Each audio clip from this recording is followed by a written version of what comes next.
સૌની યોજનાનું પાણી જે દ્વારકા જિલ્લામાં છેલ્લા એક અઠવાડિયાથી ચાલુ છે અને મહાદેવિયા, સિંહણ, આહિર સિંહણ, વડલિયા સિંહણ અને નીચેના ગામો જે વિંજલપુરથી મોવાણ, સિદ્ધપુર સુધી અત્યારે પાણી પહોંચ્યું છે.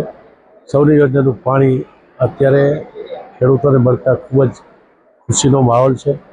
ગામડામાં આ ચેકડેમો, તળાવો અને નદીમાં પાણી સૌની યોજનાનું આવવાથી ખેડૂતોએ સૌની યોજનાના પાણી નર્મદા મૈયાનો વધામણા પણ કર્યા છે અને જે 3 કિલોમીટરમાં આવતા ચેકડેમો, તળાવો છે એને પણ આવનારા દિવસોમાં ચેકડેમ, તળાવો ભરવા માટેનું અત્યારે સર્વેની કામગીરી પૂરી થઈ ગઈ છે.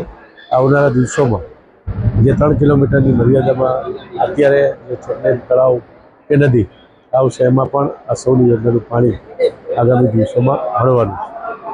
આજે દ્વારકા જિલ્લામાં ખંભાળિયા ખાતે સરપંચ, ઉપસરપંચ અને ન્યાય સમિતિના ચેરમેનશ્રીઓ સ્નેહ મિલનમાં આવ્યા હતા. તાલુકા જિલ્લા પંચાયતના સભ્યો એની પણ ખુશી વ્યક્ત કરી છે કે આપણા આ તાલુકામાં સૌની યોજનાનું પાણી છે એ લિંક એક જે બચ્છુ ડેમથી આવે છે એમાં પાણી આવ્યું છે અને એના કારણે ખેડૂતોમાં ખુશીનો માહોલ છે.